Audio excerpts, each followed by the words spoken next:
When God is ready to give you a new level of experience with him, it comes with a test. Now, the bad news of a test is that it's a test. The good news of a test is that it's preparation for a higher level.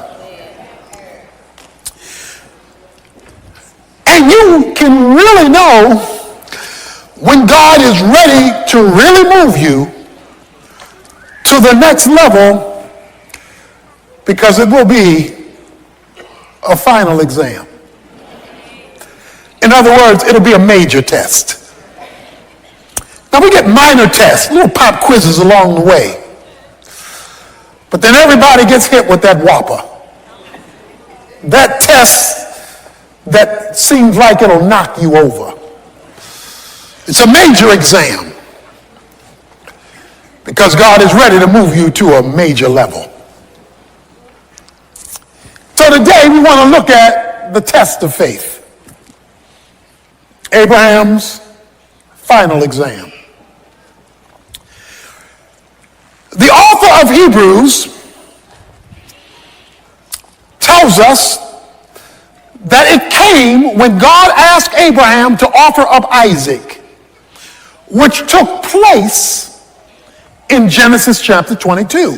So what he talks about in Hebrews 11 actually took place in Genesis 22, this final exam. He is told to offer up Isaac, who was the promise.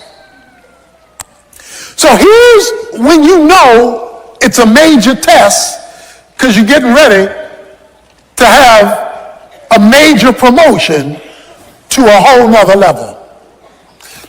You know it's a major test when it calls for something significant in your life and at the very same time makes absolutely no sense at all. In Genesis chapter 22, where the story is unfolded for us in that chapter in detail, God tells Abraham these words. He says to Abraham in Genesis chapter 22, now it came about, verse 1, after these things that God tested Abraham and said to him, Abraham, and he said, here I am. And he said, take now your son, your only son, whom you love, Isaac, and go to the land of Moriah and offer him there as a burnt offering on the mountain of which I will tell you. That made no sense. How do you worship God when God is doing a number on you? How do you worship God when he has disappointed you? How do you worship God and go to the altar when you believe he has failed you? God, how do I go to church today? Listen, I don't feel like worshiping today. Not in light of what you're asking of me, demanding of me, instructing me, calling me to do. Because what you are asking is too deep. But it says Abraham got up. There's another thing you need to observe. It says, get up and go to the mountain, to the place I will show you. He had to obey without all the details. I will only give you more details when I see you moving. See, one of the reasons that we do not see more details from God is he can't get us to move from where we are. Faith is measured by movement. If there is no movement, there is no faith, no matter how faith-ish you feel. So it says Abraham got up. And now the plot thickens. When he gets up, I want you to keep this verse in mind, verse 4. I'm just going to read it right now. We're going to pick it up in a minute. Verse 4 says, on the third day, Abraham raised his eyes and saw the place from a distance. Let me read verse 4 again. Verse 4 says, on the third day, Abraham raised his eyes and saw the place from a distance. Somebody say third day.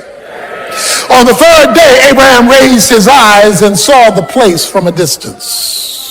He tells the young men, the servants who help carry the load, y'all stay here. I and the lad will go up and we will worship and return to you. Oh, wait a minute now. Abe, God just told you to go kill him. Abe tells the boys, I'm going up here to worship. You boys stay here, me and Isaac. We're going up here to worship. And when we finish our church service, me and the lad will come back. Oh, wait a minute now. God just told you to kill him. Y'all stay here. I'm going up here. Take care of what God told me to do. And when I finish what God told me to do, me and the boy will see you afterwards. But God told you to kill him. So what you mean? We coming back to see you afterwards. See, when you're called to faith, you got to speak the truth in the midst of the contradiction of the circumstance. Hebrews 11 says the reason he said that was because he believed God was even able to raise the dead. That's what Hebrews 11 says. So if I obey you, God, and do what you told me to do, and at the same time believe your promise that you're going to work through Isaac to make a great nation, then I also have to believe, since you don't contradict yourself, that if I do what you tell me to do, you got some kind of miracle you're planning to bring me and this boy back here again. But what made him speak that? Where did this faith confidence come that God could raise the dead? Well, you recall, Sarah's womb was dead. And Abraham couldn't function no more at 100 years old. And God created a hookup. And the miracle baby of Isaac was born. He had seen what God could do in raising a womb. So he figured the same God could raise a son. So when God calls you to a major exam, don't forget what he did in the quizzes. Don't forget what he did yesterday when he moves you to a bigger challenge tomorrow. Because if it's bigger today than what he did yesterday, is because he's moving you to a new grade level, a higher experience with him. And so they make their way to the place that God said. So Abraham now is talking to Isaac. Isaac says to his father, my father, verse 7 of Genesis 22, here I am, my son. He said, behold, I see the fire, I see the wood, but I don't see the lamb. Every other time we went to church, we had a sacrifice. But today, you didn't bring a lamb. What's up, Dad? Dad looks at his son, can't say anything. You know what he says? He says, son, God's got to fix this one.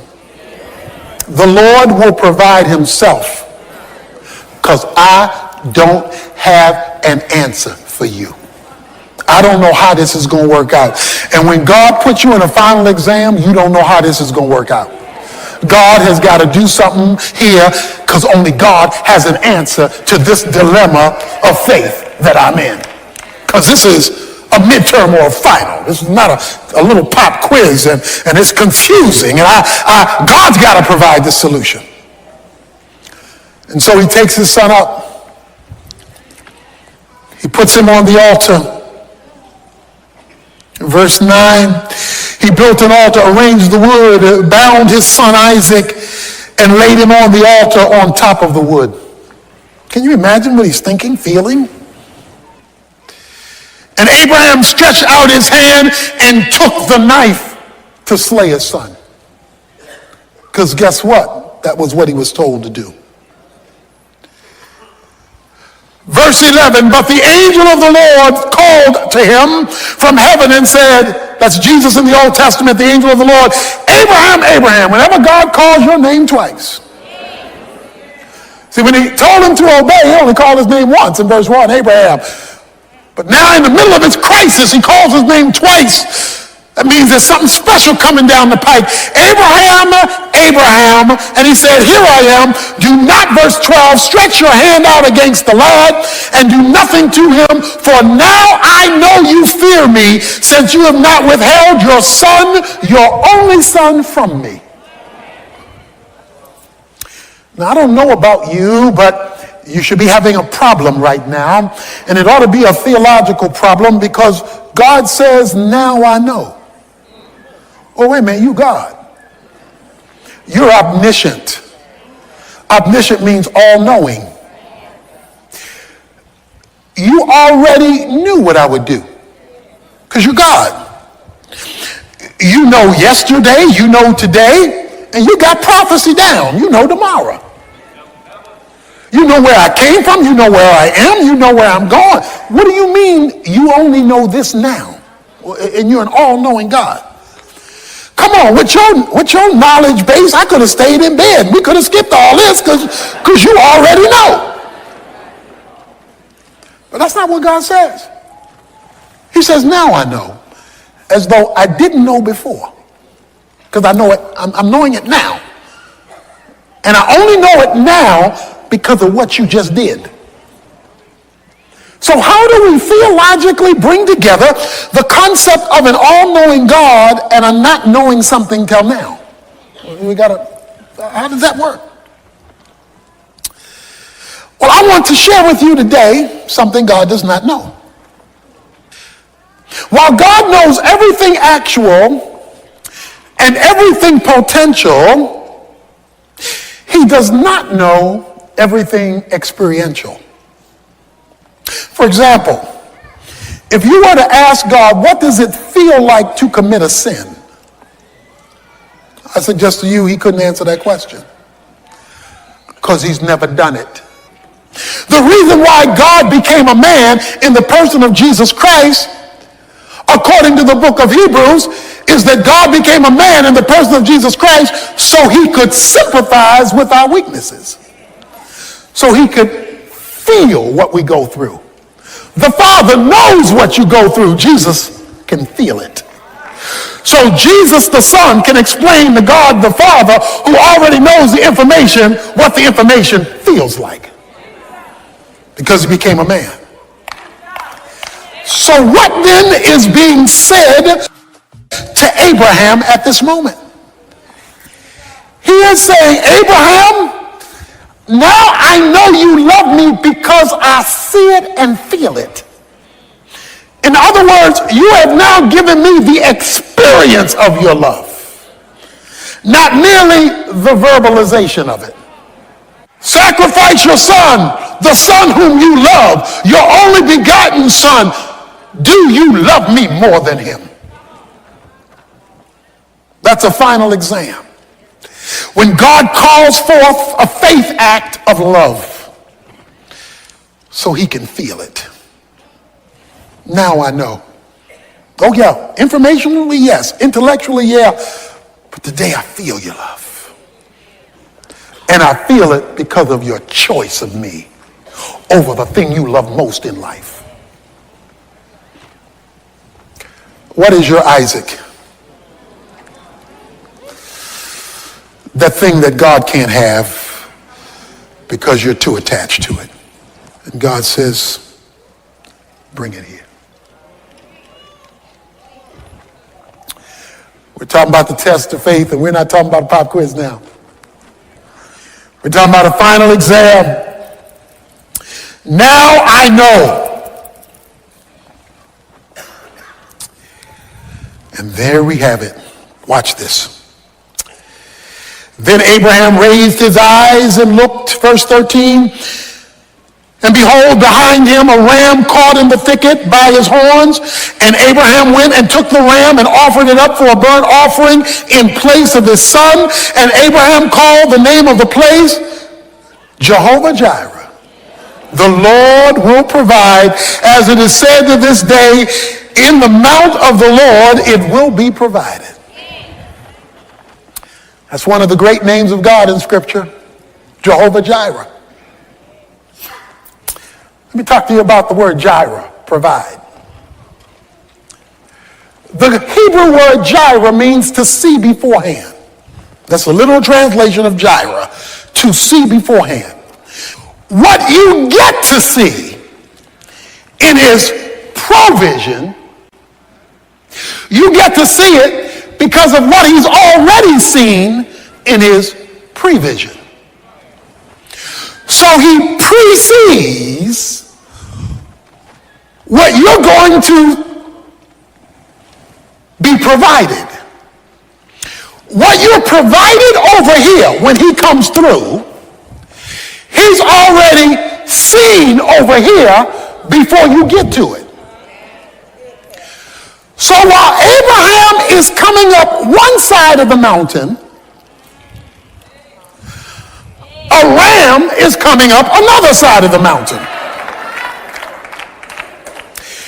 God precedes before he provides.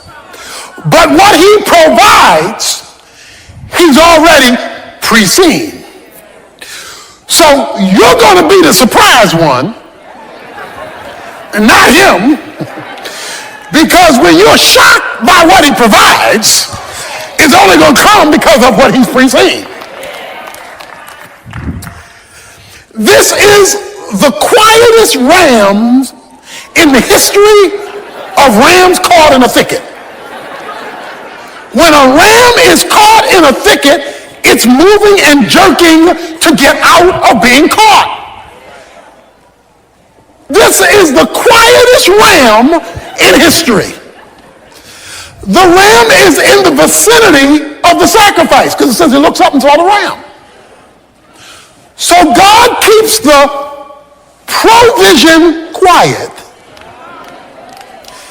even though he has already made provision in advance, because he's seen beforehand what he's going to do that you don't see yet. The question, when you face this trial, is how can I move from God's prevision and get a hold of my provision? Until he completed his obedience, prevision didn't become provision. Whatever God is going to do in your life and circumstance, he has already preceded, but you won't see it provided until you have completed what he's asked you to do. Most Christians are part-time saints. They'll do a little something, something and wonder why God hadn't come through yet. But the question is, have you finished what he's asked you to do? So if you take 50 years to finish it, it may take 50 years for you to see his provision. If you delay obedience, you delay prevision becoming provision. And in James 2, when it talks about faith, it says, by faith, Abraham was justified by works when he offered up Isaac, and he was called a friend of God because he was willing to believe God against the backdrop of the ridiculous. God says to him, verse 15 of Genesis 22, then the angel of the Lord called to Abraham a second time from heaven and said, by myself I have sworn, declares the Lord, because you have done this thing and have not withheld your son, your only son, indeed I will greatly bless you. I will greatly multiply your seed as the stars of heaven and as the sand which is on the seashore, and your seed shall possess the gate of their enemies. In your seed all the nations of the earth shall be blessed, because you have obeyed my voice. He says, Abraham, I got it now. I got it. Because you've obeyed my voice in the final, in this tough thing I've asked you to do, I got it from here. I'm going to swear by it.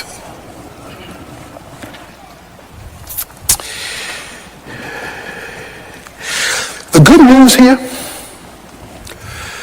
is that Abraham has had failures in his past. He's blown it a few times over these 25 plus years. God just gave him retesting. Some of us are here today, and we've been retesting. God says, I'll wait till you pass. Because I want to give you an experience with me. You want the provision. I want the experience. Give me the experience of your commitment, and I'll show you what I can do with rams caught in the thicket, waiting to move when I tell it to.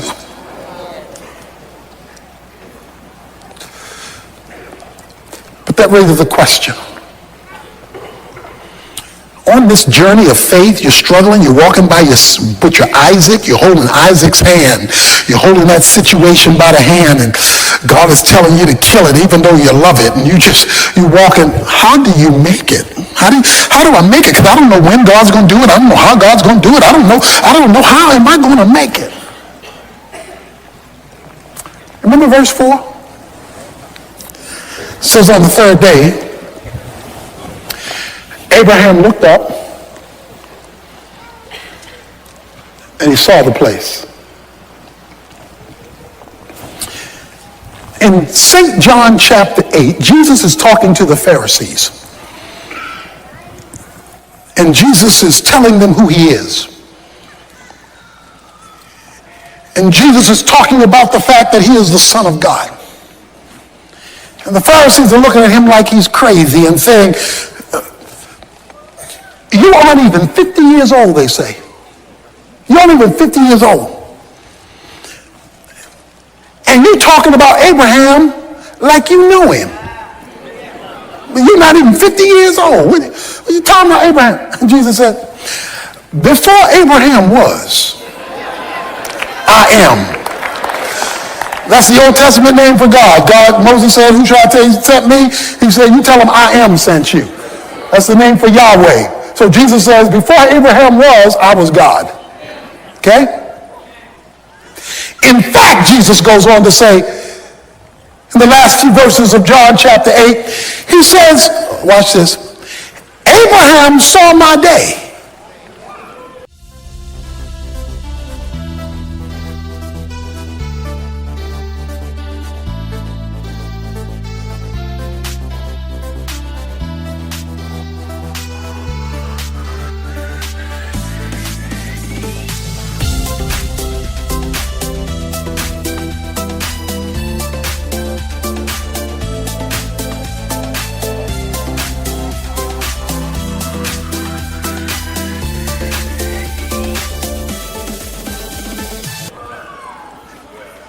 And was glad. Genesis 22 verse 4. Abraham is on his way to Mount Moriah, and he looks in the distance and he sees something. Jesus in the New Testament tells us what Abraham in the Old Testament saw. Jesus said, Abraham saw my day. What day did Abraham see? Let me tell you a little secret. Mount Moriah is located a few hundred yards from Mount Calvary. There are just a few hundred yards that separate Mount Moriah from the hill of Golgotha. Jesus said, Abraham saw my day, and he smiled. So Abraham is walking to kill his son, looks up and goes, yeah. He says, Abraham focused on me. And while he kept his eyes focused on me, that's why Hebrews chapter 12, verse 2 says, looking unto Jesus, the author and finisher of your faith. It says, while you're on your journey, in your final exam, keep your eyes on Jesus. Because if you're focused on Jesus, he'll get you up the mountain of your exam until you pass the test. Don't look at people, they'll discourage you. Don't look at circumstances, they'll flip the script. He says, keep your eyes on Jesus as you obey God, because when you keep your eyes on Jesus, he will sustain your faith until you reach the finish line of your test. When you're in doubt, look at Jesus. When When you're afraid, look at Jesus. When you're unsure, look at Jesus. When you're tempted, look at Jesus. When you fail, look at Jesus. When you're frustrated, look at Jesus. When you don't think you can make it, look at Jesus. Keep looking at Jesus, because if Abraham could look at him in the Old Testament and he hadn't even come yet, how much more should you and I look at him now that he's come, died, and arose, and it all happened on day number 3?